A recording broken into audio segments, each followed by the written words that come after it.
Yes, static tests are necessary, and jet engines have those in the thousands of hours. The F1 engine did have static testing, certainly. We've seen film of it. But the only in-flight testing that the F1 engine had was in Apollo 6. First off, we're talking about a difference between a jet engine that would cost maybe $1 million and a F1 engine which costs tens of millions of dollars each.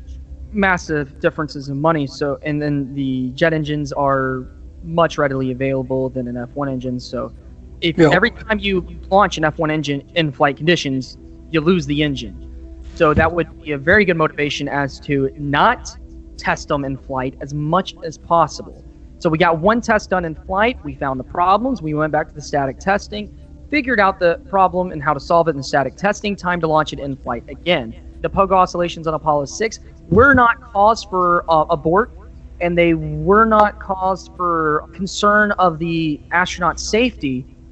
So testing them again, where the worst likely outcome that could happen was, again, pogo oscillations, then you just make it to low Earth orbit and you fall back down. What do you mean make it to low Earth orbit and fall back down? What are you talking about? Getting to Earth from low Earth orbit is a major undertaking.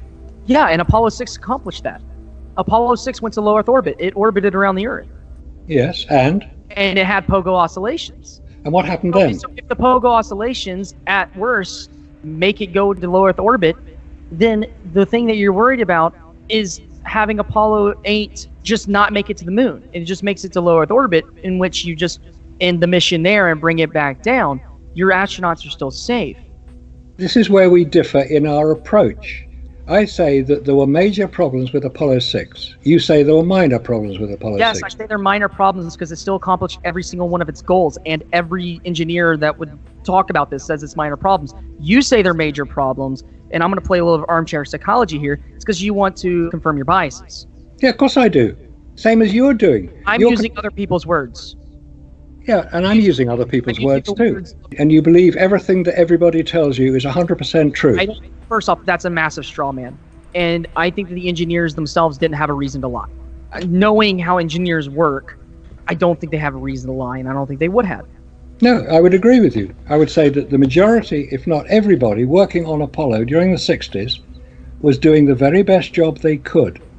They were building the best rockets, the best engines, the best landers, the best everything, the best of everything. Mm-hmm. This was going to be seen live on television. They didn't know that what they had built worked until they saw it launched and reported back by NASA as to what happened. They didn't know if the spacesuits worked. They didn't know if the engines worked according to their specifications. They hoped they would, obviously, because they designed them as best they could. Don't forget they were using slide rules. They were doing the best job they could, and they would see the result of their work on television, live on television, don't forget, as the rockets launched from Apollo 8 onwards. Oh, there she goes. Tens of thousands of people watched the launch. The launch was real, no doubt about that. The rocket worked, no doubt about that. Did it do what it was supposed to have done? Did it do what we are told it did?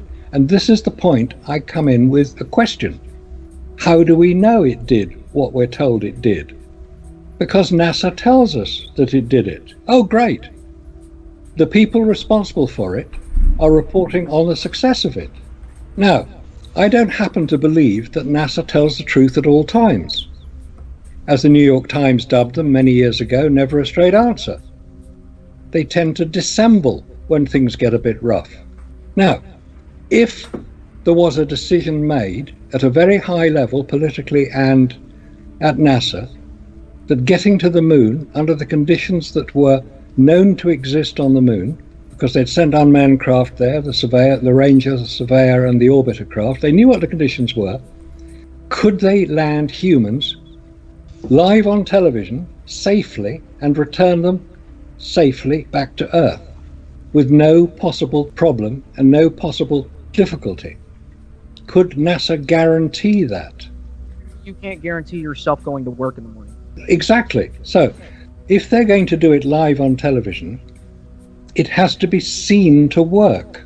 You don't want astronauts dying live on television. Forget that. That's not going to happen. 14 of them have died live on television. There's a risk to space travel. Everybody knows that there's a risk. They knew there was a risk. In fact, Yeah, the Apollo yes. mission had some of the highest risk levels of any of the missions that we've ever done. If it's like down to like a 1% chance, they're not going to launch. I am pretty sure the Soviets killed a lot of people that we don't know about. Yeah, they did. I actually don't know about that one, but I've done a little stuff into that, and I think all the people that was supposedly killed were accounted for. They were just unpersoned there in the USSR because they did bad things, like stay up after curfew, because that's how the USSR worked. Who would have blown the whistle? So why didn't the Soviet Union come out and say, oh, America aren't doing what they say they're doing? Because they didn't do that, which implies that either they didn't know or they knew perfectly well what was happening and decided to keep quiet about it. Because how would it be to their benefit to embarrass America? It wouldn't, because in September 1968, the Soviet Union, which has one major export product called natural gas, had just signed a new contract to supply natural gas into Western Europe. Don't forget the Cold War was on, the Iron Curtain existed. Europe was divided between East and West Europe. So in September 1968, the contract was signed to supply West Europe with Russian natural gas. They weren't about to jeopardize something on which their national security and livelihood depended. If they thought that a few Americans were prancing around on the moon, but they weren't actually there, it was all done in a film studio somewhere, they weren't really interested. And anyway, the invitation to cooperate with the Soviet Union, between America and the Soviet Union, had been made in 1963 by John Kennedy.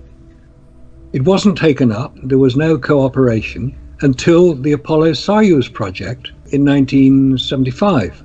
So why would the Soviet Union have done anything like that? It makes no sense. A much better question would be, why did no engineer, scientist, photographer, biologist, anthropologist, or any ologist you can think of, why did nobody in the West question it? And the answer is they did. There were a lot of people who questioned it. One of them who questioned it was Bill Clinton. He outlines it in his book, My Life. So there were people who questioned it. It's not as if this is a done deal. There are plenty of people who questioned it. There are plenty of people who challenged what had happened. And the other question normally asked, well, how could 400,000 people who worked on Apollo keep a secret? They didn't need to keep a secret. They didn't know anything about it.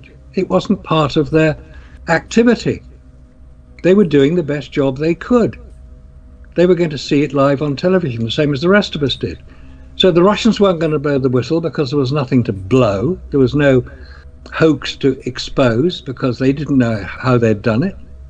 The 400,000 people who worked on Apollo, which obviously included quite a few drivers, cafeteria staff, secretaries, and ancillary workers, who were just as important as the rocket scientists, of whom there were quite a few thousand, they were doing the best job they could. It's called compartmentalization. It's a military term because the US Air Force were running the Apollo program. They were brought in to get the thing back on track after Apollo 1. There was a lot of money. 25 billion is the figure normally quoted in 1970 dollars, which is equivalent to about 175 billion today. It's similar cost to what the space shuttle and the ISS have cost. It's big money, but in terms of the US national budget, it's less than 0.5% even today. So, yes, with enough money, anything is possible. I still kind of think that was a little bit addressed towards me a little bit when I keep saying it was impossible to have faked the footage. That doesn't have anything to do with money. It only has to do with lighting and the technology that was available back then and just the way that the inverse square law works. The ham radio operators, they only contact people within their low Earth orbit. So it wouldn't be any ham radio operators. If you're talking about the third-party people, that would be the reflectors on the moon. Those can be done by private universities. What? Don't get that. The reflectors on the moon, they're done by universities. Well, they were put there by Apollo, allegedly. Well, yeah, but the laser that shot up and then measured when it comes back down. Oh, yeah, okay. Just one point on that. Who were the first people to shoot a laser at the moon and get a reflection back? Wasn't it Jojo Bank? No, it was the Massachusetts Institute of Technology in 1963 when there were no reflectors on the moon. So they're reflecting the laser off the lunar surface. It's not about getting reflection back. It's about the amount of reflection that gets back. And that's important. Yeah, if you just shoot it at a random place on the moon, you're going to get one base amount of light back in your reflector. If you shoot it at the reflectors that are sitting on the moon, you're going to get a completely different amount. Right. What diameter is the laser when it reaches the moon? Small enough that you can accurately shoot it. Right, it's 2 kilometers in diameter. Yeah. That's tiny. Yes, it's tiny. What size is the reflector? Small. Yeah, about less than half a square meter. They're quite small. So if you use the formula for the area of a circle, pi r squared, and the radius is 1 kilometer times pi, basically what I'm saying is that the area that the mirror covers in the laser diameter is so small as to be almost impossible to identify. What area is this reflection when it gets back to Earth? You expect the reflection to be extremely small when it comes back to Earth. Yes, With the reflector, you expect it to be tiny. yes, a few photons of light. Yeah, if you shoot it anywhere else on the moon, you get even less. Yeah. Now, the same experiment was done the following year in the Soviet Union, and they got the same result. In the 1940s, radar signals are being bounced off the moon. Radio signals are bounced off the moon. So it's a very secure form of communication. If you can pick up the returning signal, very few people have the equipment to listen into you. No one's arguing that you get something back from the moon when you shoot a laser at it at a random spot. It's all about the difference between when you shoot it at the reflectors versus when you shoot it at another random spot. These are very sensitive sensors that pick this stuff up. Yeah, they have to be. If you're getting a different result only where the reflectors are, what does that tell you? But how do you know where the reflectors are? We know where the landing sites are. We have the coordinates for the landing sites. If you examine that, you'll find that NASA provide you with 10 different coordinates for each landing site. We talked about this last time, and we can only find 2 different ones. The 2 different ones were a completely different way of writing the coordinate system, and they both point to the same general area. And the general area is small enough that a 2-kilometer radius would easily encapsulate both of the reflectors that are down there. Okay, all right, fair enough. I just don't think you need a reflector to get a decent signal back. Nice shiny rock. Then why are the nice shiny rocks only in the places of the landing sites? Because that's how they managed to light up all the astronauts climbing out of the shadow side of the lunar lander. The highly reflective lunar surface, we're told. But that highly reflective lunar surface is the entire lunar surface. So if I shoot it at random point on lunar surface and I get result A, and then I shoot it at random point in the lunar surface, I still get result A, and then I shine it at the landing site, I get result B. Why is it I'm only getting result B on landing site while I'm getting result A everywhere else I randomly pointed at on the moon? Are you quoting the Mythbusters program? No, I'm not. Because they allegedly did this. I think it was the McDonald Observatory, and I wasn't totally convinced by the evidence they produced for that, but never mind. I'm quoting other documentaries. Fair enough. The radiation was so weak to my knowledge that the amount of radiation passing through the shielding of aluminum foil in the rocket, it was negligible. Now there speaks somebody with great confidence and understanding and knowledge of radiation in space. I wonder where he gets it from. Look, if I'm wrong about the radiation, I want to know. I haven't been persuaded yet that I am. So, if somebody can come up with the evidence to say radiation in space is really no more than a couple of chest x-rays, nothing to worry about, don't even bother to harden your satellites, don't even bother to protect the astronauts. Yeah, fair enough. But let's see the evidence that that is the answer. I'm yet to be persuaded that it is. There's the mystery of the Apollo command module found in the Atlantic Ocean the day after the Apollo 13 launch, which was April the 11th, 1970, was the official launch of Apollo 13. That happened. A lot of people watched it. Rocket goes up, disappears. Next day, the Soviet Navy, who were conducting exercise in the Bay of Biscay, came across an Apollo command module. I'm not saying the Apollo command module, an Apollo command module.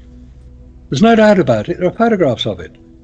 It says NASA on it. It was taken by the Soviet Navy to Murmansk, just east of Norway, the base for the Atlantic Fleet, who were doing the exercises, and it was handed over to the US Coast Guard cutter, the South Wind, on September the 6th, 1970.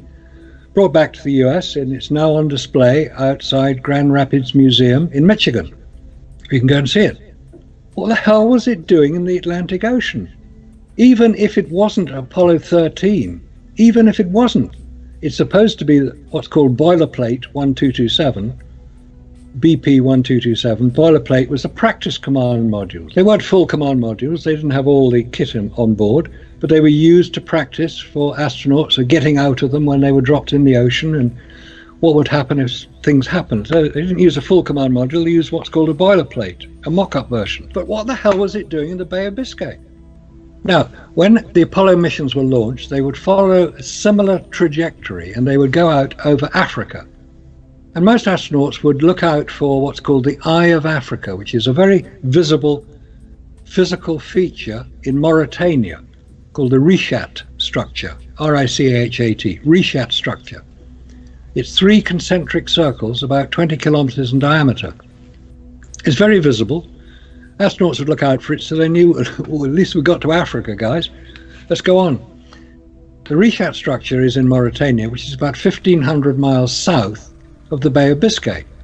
So either Apollo 13 malfunctioned, had to ditch in the Atlantic, which is where the rockets were sent anyway, or it was a boilerplate version of the Apollo command module, in which case there are question marks, serious question marks. Right, let's say it's a boilerplate. Let's say it was dropped off the side of a ship. Oh God, what's happened? Oh, we dropped it over, it's drifted away.